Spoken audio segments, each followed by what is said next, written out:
Welcome to the Cosmetic Podcast. This podcast amplifies the topics you want to hear about. Cosmetic means being a person or thing that gives rise to a phenomena that is dynamic or energizing. Globally minded and locally focused. I'm Keith Benson. And I'm Rodrigo Ross. Well, today we're talking about polishing the silver. We're talking about economic development and revitalization as a part of our new Cosmetic Leadership Series, where we amplify leaders and initiatives that are dynamic and energizing. And our guest today, man, we got a doozy in here today. Yes, indeed. Our guest was recognized as one of the top 500 influential business leaders in Dallas by DCEO. And then for 8 years, he was named to DCEO Power Brokers list. He's a TCU, You almost messed that up real bad. Texas Christian University alum, and former football star playing alongside his twin brother, Tim. They are the co-founders of Two Wins Foundation, where they invest thousands of dollars into inner city communities through educational and community revitalization projects. And he's TCU Business Hall of Fame. So this man is not only was a football star, but now he's back into the community as one of our top business leaders. Today, ladies and gentlemen, I introduce to you our cosmetic leader, Mr. Terrence Maiden. The triple threat, Mr. Maiden. Thank you so much for having me. Excited. I remember when I first got into town, I was probably in town no more than maybe 2-3 months. We sat down at Papa Do's. And so for those who in Dallas, everybody knows about a little Papa Do's. I went to the Do's, okay. Yeah, sat around, we're talking about the great work that you guys doing. It's just amazing. The amount of collaboration partnerships that you guys have made across the city. And I'm gonna say thank you for the work that you've done with me personally. Sure. And it's one of those things that this relationship is that we don't have to see each other on this daily basis. We just know that it's just this automatic thing, right? And so talk a little bit about the relationships that you guys have built, in the community. Yeah, one thing, we are products of the community. We grew up in Oak Cliff and went to Carter. And once we finished from TCU, we were really focused on how can we get back into our community, how can we make a big difference? And so we realized that to have any sort of success, it has to be partnership driven and relationship driven. And so we grew up going to the Y, so that was a very much a natural fit for us. And so with the leadership of you both at the Y, so we've supported both Park South and Oak Cliff and Moreland Y. So it's just been a great relationship over the years. And so this has been 15 years with our foundation and some of the impact we've been trying to make within the community. So it's just been great. So I'm going to ask you, Terrence, when you go to lunch with Keith, do he make you pay or does he pay? And that's there we go. See, I thought so. We put it like this, he owes me a couple of lunches. I thought so. That was burning in my soul to find out. Okay, so we didn't come here to talk about lunch. Right. We didn't. No, cost efficient. Right, that's what we're going to say. So, you guys talk about with your foundation doing some great work, but you're in this space right now where I think you're doing some pretty unique things in this whole Reimagine Redbird project. Yeah. Talk a little bit about that. Yeah, so 5 years ago, Peter Brodsky, the owner and investor in the mall, he purchased the mall, and then we kind of engaged with each other to come up with a strategy. So now I'm the developer for Reimagine Redbird, which is about a $200 million redevelopment of the former Southwest Center Mall, which we're really excited about. 2019 was an incredible year for us because we broke ground on our mass grading and reshaping the site. But then also we were able to break ground with the new luxury apartments, 300 units with structured parking. And then we announced UT Southwestern is coming to do a major medical campus as well as Parkland. So it was a good year. We opened up Chime Solutions, which is going to employ at least, right now 500 people from the community, but up to 1,000 probably this time next year. So project is definitely going in the right direction. So a lot of people who are listening to this, they may not understand what all you just said. I mean, you're changing the community, but talk about when you were growing up and the mall that you saw and what that went through to get back to this place where you are developing that now. Yeah, when we grew up, Redbird Mall was just a point where the community would come together, shop, bond. I mean, it's just like a gathering place. I mean, there's so many memories. I mean, at Redbird, it's kind of even hard to describe. It's just I see you glowing right now, so I don't know where your outfits going to the mall. Man, that's where you pick up the women at.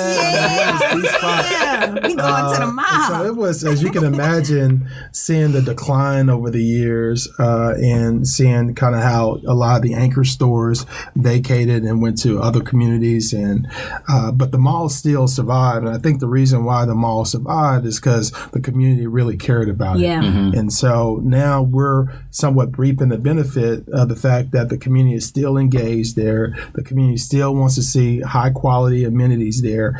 And so we've been very intentional, if you will, about what sort of users to bring in and make sure that this time around it's a lot more sustainable. So we're looking at more diversity of options. So healthcare, jobs, apartments, hotel, we're bringing in a Marriott. So just different things to create like a little town center for the community. So in so many other projects in Dallas and in other cities around this country, when you start that kind of revitalization work, the first thing that pops up and many people get really thrown off kilter is this idea of gentrification, right? The process of changing the character of a neighborhood through the influx of more affluent residents and businesses. But what I love about the work that you're doing in Redbird is that it's intentional and it's strategic and really paying homage to what was there, but recognizing the fact that it's 2020, we can't just rebuild what happened back in 1980 something or 1990 something. We gotta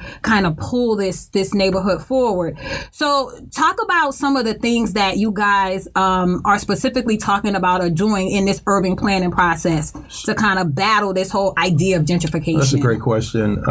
So the first thing we did was we really engaged with the neighborhood. And so we had at least 60 community meetings, either group meetings or one-on-one, and just really trying to get buy-in from the neighborhood, but then also try to get their input on what would you like to see with this redevelopment. And so that was very interesting and also eye-opening for us, because some of the things that the community said, I mean, we took that seriously, and it was interesting because the community has helped shape and mold kind of the direction that we're going with the redevelopment of Redbird. And so the gentrification piece is something that always comes up, and I think we're proactively working with the businesses that have been in the mall, that have kind of weathered the storm, if you will, and seeing how we can help them improve their business, grow their business. So this is not let's kick them out. Let's see how you can be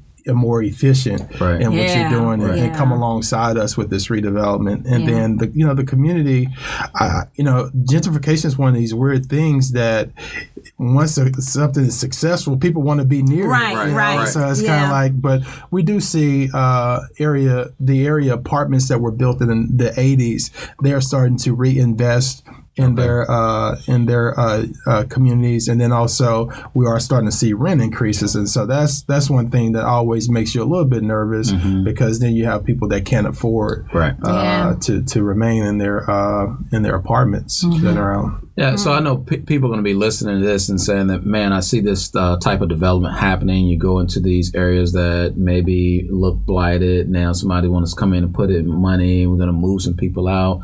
But you talked a lot about the community being involved. Can you talk about that process of how you guys got the community engaged in the conversations about the changes that you guys are about to make? Yeah, we reached out to community leaders like you, and we wanted to get buy-in from the area pastors, buy-in from the key stakeholders the city council, and both Casey Thomas and Tanel Atkins have been huge supporters of what we're doing.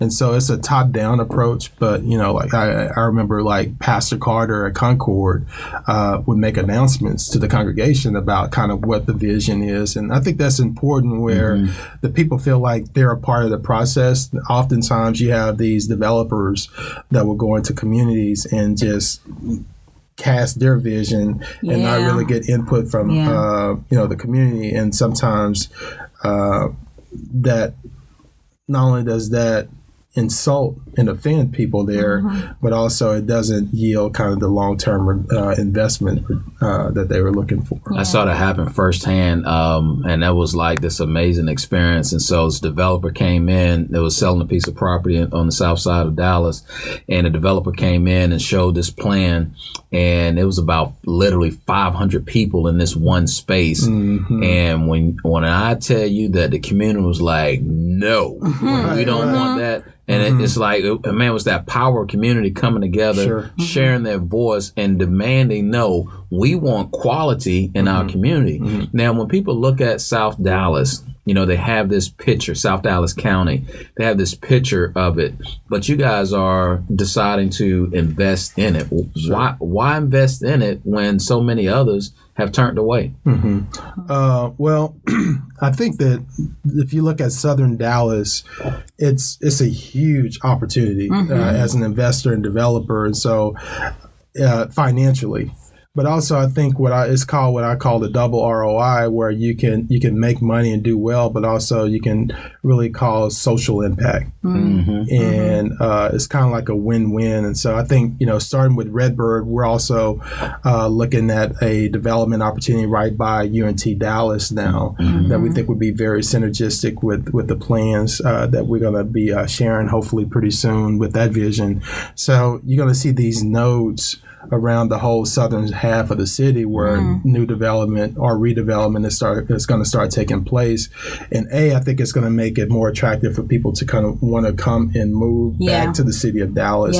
And then also, improvements with the school district, all those things are kind of working together. Yeah. So the Rockefeller Foundation has this initiative called 100 Resilient Cities. And Dallas is one of those cities. And what that means is that there's been this research, this quantitative and qualitative research that's been done about what Dallas needs to be or what do they need to do to become this resilient city. And you're right there on point. A big part of the framework that was developed is talking about the redevelopment of that southern Dallas corridor, anything from that 30 on down. And it really like they owe you some money because everything you're doing, you doing they work for them, Terrence. They owe you a check.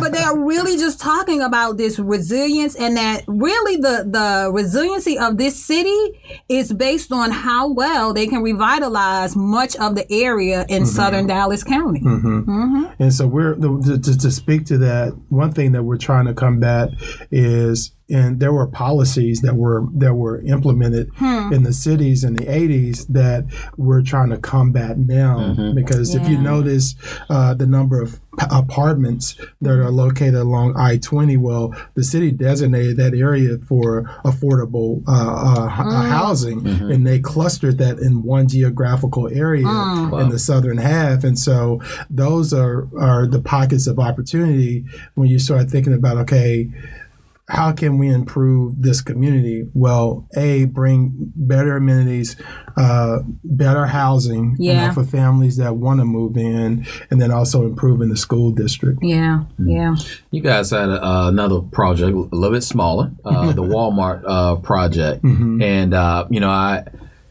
Moreland Wise right down the street from this project. And I just remember when I got to town, I was like, like Walmart is like on every corner. Sure. I'm not sure how that missed South Dallas County area.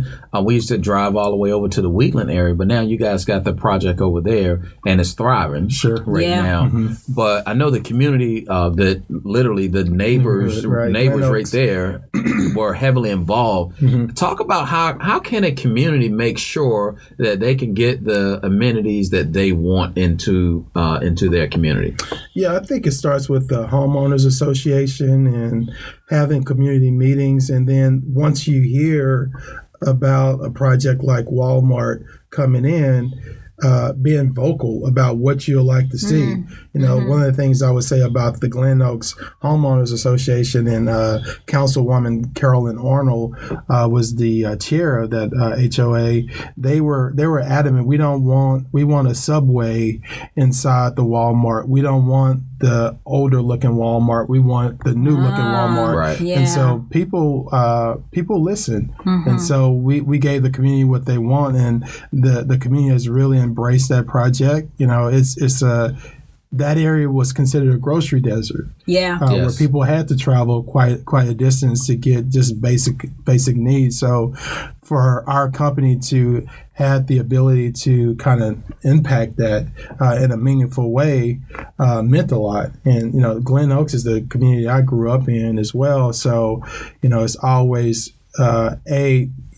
fulfilling when you can create jobs where families can provide for their kids, and then secondly, where you can bring in amenities like IHOPs and things like that will make a difference. Whoever at that community meeting advocated for that QT with those hot pretzels, bless you.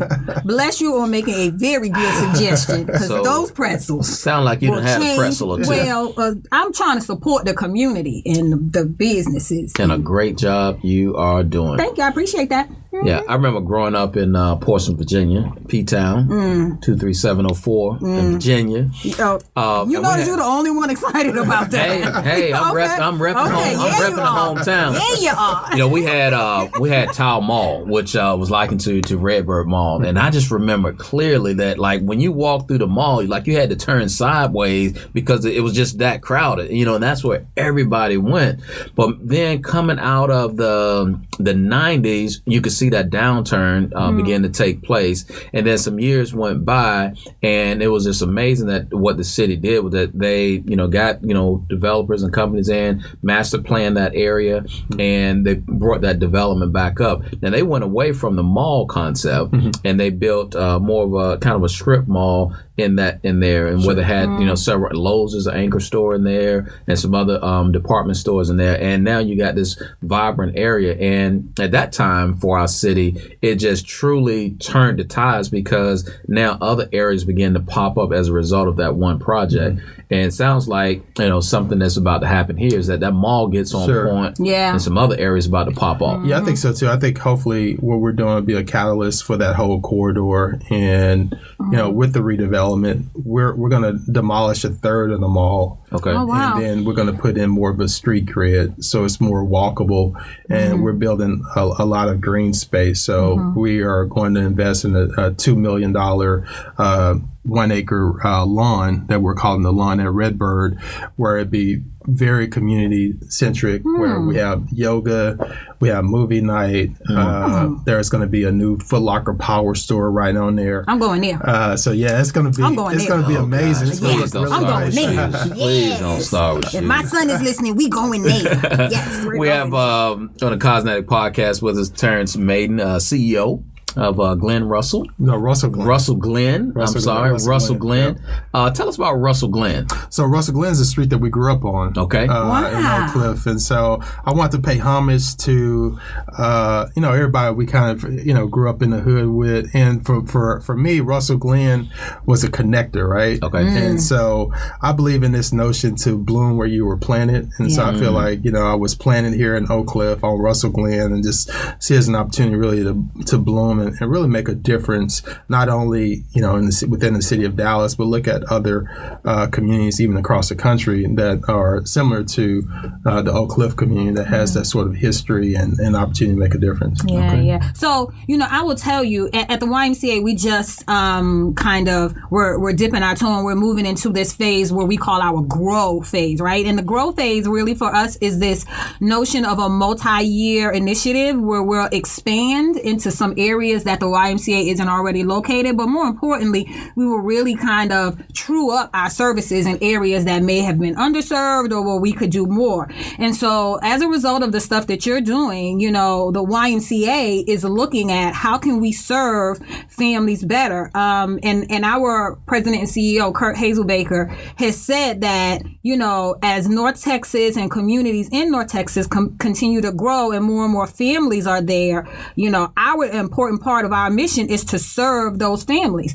So how important is it, or can you leverage that when you're talking to folks like, hey, if we do this, we have this nonprofit, this other organization, this social service agency, like you said, with UT Southwestern and Parkland committed, and what can we do as organizations to kind of link arms with you as you go in and help, you know, re-energize some of these neighborhoods that have been neglected? Mm-hmm. Well, I believe in the notion of, you know, there's a book, Who Moved My Cheese? Oh, yeah. It's kind of like, good book. I think that organizations, in particular, I think a lot of nonprofits get stuck, if you will. And I think that there's something to kind of reinventing yourself, you know, every so often. And when I say reinventing yourself, like, how can we better, what has society, what part of society has changed and shifted that we can address? So I think getting ahead of that, which is really smart, and then finding key stakeholders and investors that will support that. Yeah. But, you know, like,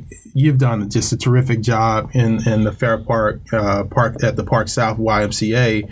And the one thing that I appreciated most when we were over there for the holidays handing out turkeys was it just has this family feel to it, and you don't want to take that away. Right. So it's just like one of the weird things where you want to stay relevant to the people you've been serving, but how can you get creative and think outside the box? Yeah. One thing that we're exploring with Redbird is the use of technology. And trying to so we're in discussions with doing like a really cool like center of technology. Where it could be a place where young folks will want to come and hang out. That's absolutely right on time. I remember there was an article I was reading from the Dallas Fed that talks about the digital divide and how amplified it is in the southern Dallas area, and how if we really face that head on, that the economic inclusion and some of those success indicators will absolutely change for families that are living in those areas. I mean, if you think about it, in 94, you know, you was a bum if you had a pager. What?